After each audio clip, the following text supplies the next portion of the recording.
여러분 벌써 10월의 마지막 주일이 되었습니다.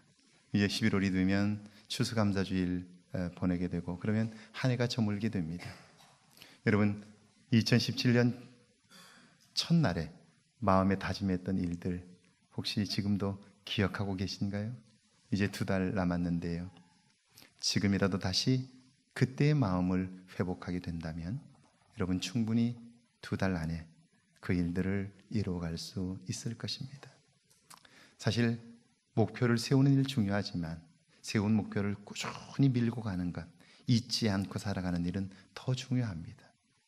왜냐하면 한 번에 이루어지는 일은 없기 때문이죠. 여러분의 삶에 이 한 해 계획한 일들을 온전히 이룰 수 있기를 주의 이름으로 축원합니다. 오늘은 세계교회가 종교개혁주일로 지키는 날인데요. 특별히 올해는 마르틴 루터에 의해 시작된 유럽의 종교개혁이 500주년이 되는 해입니다. 그래서 독일의 경우에는요, 루터와 관련된 도시들은 1년 내내 호텔을 잡을 수가 없었습니다. 행사도 정말 많았고요. 사람들은 엄청나게 몰렸는데, 그런데 오늘 세계교회와 한국교회가 겪고 있는 문제들에 대한 해답은 아직 찾지 못한 것 같습니다. 우리와 같은 개신교회를 다른 말로는 개혁교회, Reformed Church라고 부릅니다. 교회는 끊임없이 개혁되어야 한다는 뜻입니다. 그렇다면 여러분, 교회는 무엇을 개혁해야 할까요? 지속적으로 바꾸어야 할 내용이 뭘까요? 예수님 당시 예루살렘 성전은 종교뿐 아니라 정치, 경제, 사회, 문화적으로 중심을 이루고 있었습니다. 정치적으로 그것은 권력의 심장이었습니다. 입법과 사법을 다루는 산헤드린 공회의 의장이 대제사장입니다. 70명의 의원들이 치안과 재판을 담당했는데요. 그 막강한 권력이 성전을 중심으로 행사되는 것입니다. 그러니까 성전은요, 출세하려는 사람들의 선망의 대상이었습니다. 경제적으로 그것은요, 중요한 정책을 결정하는 곳입니다. 여러분, 개발 정보를 미리 안다면 엄청난 돈을 벌 수 있겠지요. 그게 가능한 곳이 당시의 성전이었습니다. 게다가 성전은 1년 내내 제사가 있어서 엄청난 사람들이 몰렸어요. 굉장한 이권이 걸릴 수밖에 없습니다. 그러니까 당시에 부자가 되기를 원하는 사람들은요, 그곳에 관심할 수밖에 없습니다. 문화적으로는 어때요? 가로 500m, 세로 300m짜리 당시로서는 상상할 수 없는 규모의 건물입니다. 그 웅장함은 사람들로 하여금 저절로 고개를 숙이게 만들었고요. 대리석과 황금으로 치장된 외형과 내관은 눈이 부시도록 아름다웠습니다. 그래서 당시 사람들은요, 예루살렘 성전을 보지 않고는 아름다운 건축물을 보았다고 말하지 말라, 그렇게 얘기했을 정도였습니다. 성전은 아름다움을 추구하는 모든 사람들이 정말 흠모할 만한 그런 곳이었습니다. 당시의 모든 사람들은 그랬는데요. 그런데 예루살렘, 그 성전에 오른 예수님은 충격적인 이야기를 하십니다. 너희가 이 성전을 헐라, 내가 사흘 만에 다시 일으키리라. 여러분, 그 성전은 46년 동안 지어졌습니다. 이스라엘의 중심이고요, 정신적인 요람이에요. 그것이 없으면 그 나라는 송두리째 무너집니다. 그런데 헐라는 거예요. 무너지는 것이 아니라 무너뜨리라는 거예요. 왜요? 왜 이렇게 예수님은 극단적인 말씀을 하시는 걸까요?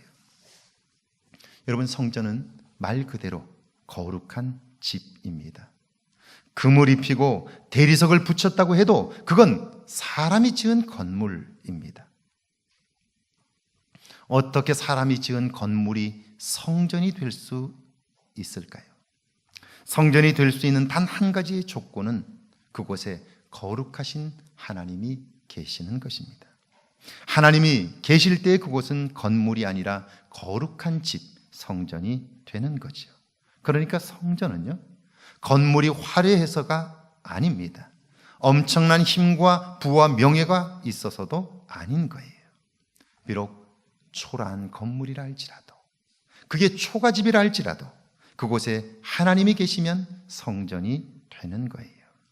그런데 사람들은 어떻습니까? 영이신 하나님을 볼 수 없으니까요, 건물만 보는 거예요. 웅장함과 화려함에 빠져서 정말 보아야 할 것을 보지 못하는 거예요. 개혁이란 이런 상황에서도 볼 것을 보는 거예요. 보이지 않는 하나님을 나타내는 거예요. 왜 예수님께서 성전을 헐라고 하셨을까요? 건물이 하나님을 가렸어요. 인간의 제도와 기술이 하나님을 밀어냈기 때문이에요. 오늘 우리에게는, 우리 교회에는 이런 모습이 없습니까? 볼 것을 보게 하는 개혁이 우리 안에서부터 시작되기를 주의 이름으로 축원합니다. 오늘 구약의 본문은요, 우리가 잘 들어보지 못한 선지자 한 사람을 소개하고 있습니다. 오뎃이라는 분인데요, 여러분 혹시 들어보셨습니까? 그는 북쪽 이스라엘 출신입니다. 역대하 28장 8절을 우리 같이 한번 읽어볼까요? 8절 말씀입니다. 이스라엘 자손이 그들의 형제 중에서 그들의 아내와 자녀를 합하여 20만 명을 사로잡고 그들의 재물을 많이 노략하여 사마리아로 가져가니. 남쪽 유다와 북쪽 이스라엘이 전쟁을 벌였는데요, 유다가 참패를 당했습니다. 전쟁에 참전했던 이스라엘 병사들이 대승을 거두고 지금 사마리아 성으로 돌아오고 있는데요, 포로만 20만 명, 전리품은 셀 수 없을 만큼 많습니다.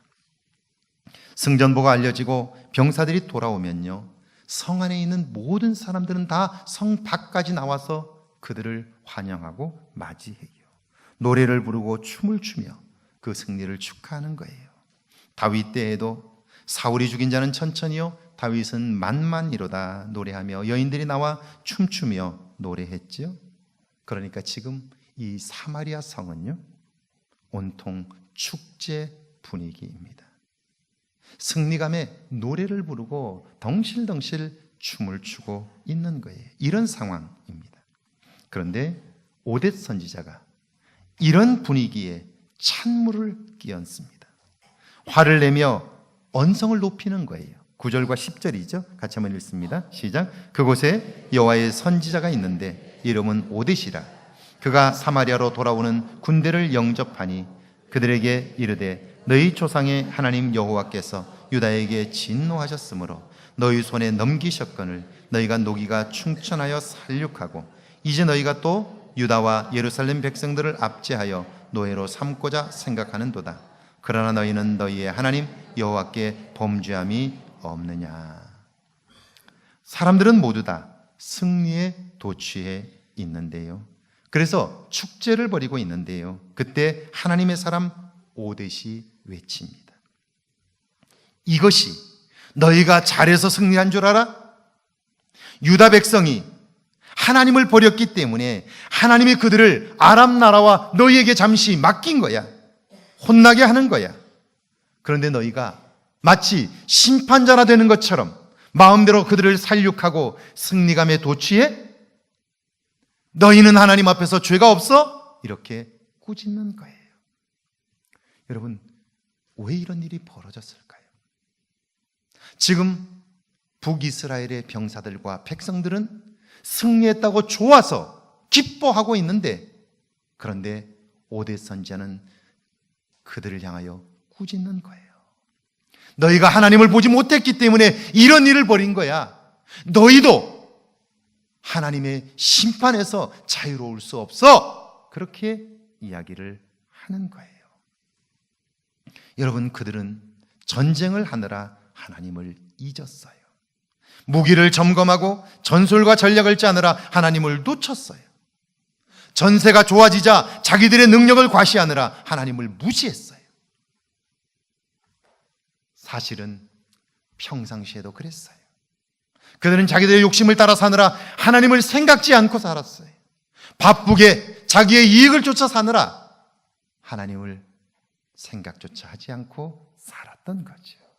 여러분, 이렇게 되면 어떤 일이 벌어지는 줄 아세요? 우리 11절을 한번 같이 읽습니다. 역대하 28장 11절입니다. 함께 읽습니다. 그런즉 너희는 내 말을 듣고 너희의 형제들 중에서 사라져본 포로들을 놓아 돌아가게 하라. 여호와의 진노가 너희에게 임박하였느니라 한지라. 여러분, 그들이 잡아온 포로는 누굽니까? 노예로 삼고 종살이할 사람들은 누굽니까? 그들은 적이 아니에요. 원수가 아닙니다. 그들은 그들의 형제예요. 목숨 걸고 바쳐 사랑해야 할 사람들입니다. 그런데 잔인하게 죽였어요. 그것도 모자라 포로로 끌고 와 노예로 삼겠다는 거예요. 이걸 보고 계신 하나님께서 가만 계시겠어요? 여호와의 진노가 너희에게 임박하였느니라. 하나님을 보지 못하면요, 하나님을 잊고 살면요, 사람은 미움의 포로가 됩니다. 욕심의 종로로 타게 돼요. 그러면 이런 일이 벌어질 수밖에 없는 거예요. 성경에 나오는 인류 최초의 살인사건이 무엇인지 아시죠? 창세기 4장에 보면 가인과 아벨이 하나님께 제사를 드렸어요. 그런데 하나님께서 아벨의 제사는 받으시고 가인의 제사는 거부하셨어요. 여러분, 제사는 하나님께 드리는 거예요. 받고 안 받고는 하나님의 권한이에요. 하나님이 받지 않으셨다면 왜 그렇게 하셨는지, 무엇이 잘못되었는지 물으면 돼요. 그런데 가인은 속상했어요. 화가 났어요. 그러니까 아벨이 미운 거예요. 결국 들판에서 동생 아벨을 죽이고 만 거예요. 살면서 하나님을 놓치면, 하나님을 생각지 않고 우리의 생각을 쫓아 살면 결국 이렇게 될 수밖에 없는 거예요. 그들은 하나님을 믿는 사람이에요. 자기들 스스로 하나님의 백성이라고 자부하며 사는 사람들이에요. 예배도 드리고 그리고 종교적인 행위도 하는 사람들이에요. 그런데 그들의 행위가, 그들이 하는 일이 하나님을 화나게 하고요, 심판을 불러오는 일이었다, 그런 말이에요. 저도 요즘 뉴스를 보다가, 특별히 국정농단 사건 관련 기사를 보다가 화가 날 때가 있습니다. 그렇게 엄청난 잘못을 저질러 놓고 아무도 책임을 지지 않습니다. 오히려 잘했다고, 자신들은 잘못이 없다고 말하는 그들을 보면서 정말이지 견디기 힘든 때가 있습니다. 그런데 여러분, 죄는 미워해도 사람을 미워하면 안 되죠. 잘못은 했지만, 엄청난 범죄를 저질렀지만 그 사람도 하나님이 사랑하시잖아요. 그러니까 여러분, 비난은 누구나 할 수 있어요. 무엇이 잘못되었다고 말할 수 있어요. 그러나 그때에도 살아계신 하나님을 생각하며 사는 사람은요, 달라요. 사는 게 달라요.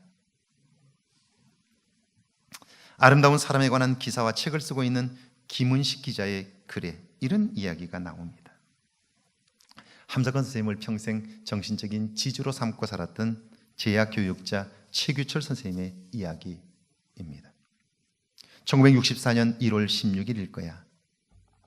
대담을 하면서 그 대담을 글에 적어 놓은 거예요. 그날 조선일보에 이런 기사가 실렸어. 삼남매 독살이라는 제목인데, 엄마는 도망가고 아버지 혼자서 두 딸을 키우고 있었어. 어려우니까 이것저것 내다가 팔아서 결국 입에 풀칠을 하고 있었는데, 마지막엔 하나 남은 움막을 팔아버린 거야. 내일이면 길바닥으로 나가야 하니까 그날 밤에 애들에게 독을 바른 식빵을 먹이고 자기도 자살한 이야기야. 그걸 보고 사람들은 하나같이 비난했어. 자식을 죽이는 부모가 어디 있느냐고. 이건 말세라고. 그런 그들을 보며 사람들은 침을 틸틸 뱉었어. 여러분, 당연하죠. 자식을 죽이는 부모, 그걸 보고 화가 나지 않는 사람들이 어디 있겠어요? 사람들은 모두 다 그를 비난하고 이런 세상을 성토했어요. 그런데 하나님의 사람은 달라요. 그런 세상 사람들과 함께 살지만 구별되는 거예요. 그날 함석헌 스님은 그 기사를 읽고 머리를 빡빡 밀었어. 월남하신 뒤로 한 번도 깎지 않으셨던 머리인데 그걸 빡빡 밀고는 가슴을 쥐어뜯으면서 우셨어. 그리고는 조선일보에 3천만 국민에게 보내는 글이라는 걸 쓰셨어. 그 글이 이런 내용이야. 우리 죽어도 같이 죽고 살아도 같이 살자. 더 이상 이렇게 소리 없이 죽어가는 사람들을 남의 일이라고 모른 채 하지 말고 더 이상 혼자만 잘 살겠다고 숨지 말고 같이 살자. 우리는 동포니까, 우리는 같은 민족이니까 이제 더 이상 그들을 모른 채 하지 말자. 그리고는 가슴을 치고 가슴에 찢으면서 그건 그러니까 우리가 죽인 거라고, 우리가 그들을 죽인 거라고 목 놓아 우셨다는 거예요. 다르지 않습니까? 무엇이 다른 것입니까? 하나님을 믿는 사람들이 세상 속에서 다르다면 무엇이 다른 것입니까? 비난은 누구나 할 수 있습니다. 잘못되었다고 말할 수 있어요. 교회 안에서 무엇이 잘못되었다고 말하기 전에 과연 나는 그 잘못된 것을 고치려고 마음 아파하며 내가 그 자리에 있으려고 얼마나 노력했느냐 하는 거죠. 성가대가 잘하느냐 못하느냐 말할 수 있어요. 그런데 말하기 전에 내가 그 자리를 채워보려고 몇 번이나 노력했느냐는 거예요. 장로님들이 잘한다고 못한다고 말할 수 있어요. 그러나 내가 그 장로님들을 위하여 얼마나 기도했는가. 교회가 잘못된다고 말할 수 있어요. 그러나 잘못되는 교회를 발견했다면 내가 그 교회를 바르게 세워보려고 얼마나 노력했느냐는 거죠. 가슴을 치며 통회하는 마음을 가졌느냐는 거예요. 비난은 나를 성장하게 할 수 없어요. 나를 변화시킬 수도 없고 내가 속한 그 집단을 바꿀 수도 없어요. 그것은 가장 비겁한 일이고 가장 쉬운 일이 그리스도인이라면, 모든 것을 할 수 있는 하나님을 믿는 자녀라면 적어도 비난이 아니라 그 자리에 나를 세울 수 있고 내가 그걸 감당해 보려고 노력하는 모습이 다른 것이지요. 우리 8절을 한번 같이 읽어볼까요? 8절 다시 읽습니다. 이스라엘 자손이 그들이 형제 중에서 그들의 아내와 자녀를 합하여 20만 명을 사로잡고 그들의 재물을 많이 노력하여 사마리아로 가져가니. 여러분, 그들이 지금 포로로 끌고 온 자들이 누굽니까? 여성과 어린 아이예요. 사회적인 약자지요. 그들이 하나님의 사람이라면, 적어도 말씀대로 살고자 노력했다면 그들을 포로로 끌고 오는 일은 안 했을 거예요. 왜냐하면 그건 정말이지 하나님이 싫어하는 일이잖아요. 그런데 하나님을 보지 못하니까 그런 엄청난 죄악을 범하는 거예요. 오늘 우리의 삶은 어떻습니까? 지금까지 우리의 삶은 어떻습니까?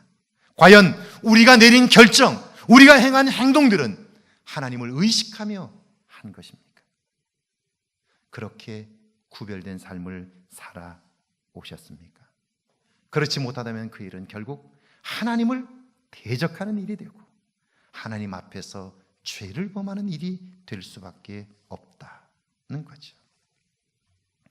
그런데 하나님이 하시는 일은 놀랍습니다.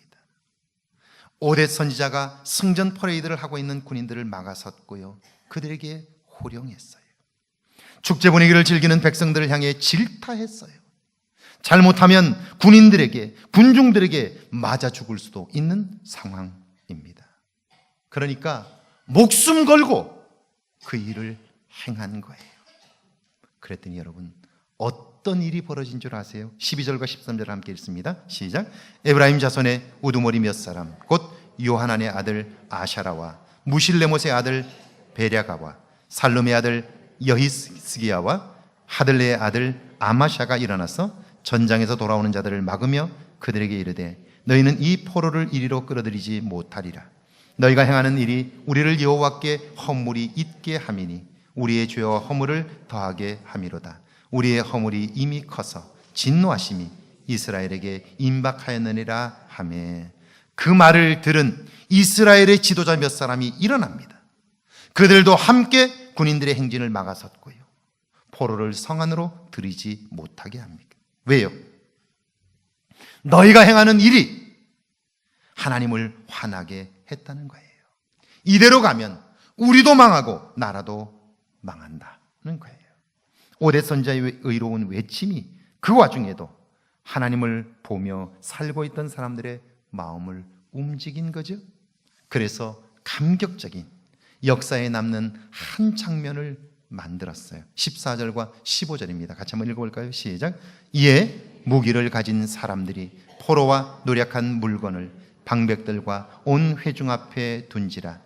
이 위에 이름이 기록된 자들이 일어나서 포로를 막고 노략하여 온 것 중에서 옷을 가져다가 벗은 자들에게 입히며 신을 신기며 먹이고 마시게 하며 기름을 바르고 그 약한 자들은 모두 나귀에 태워 데리고 종려나무성 여리고에 이르러 그의 형제에게 돌려준 후에 사마리아로 돌아갔더라. 할렐루야.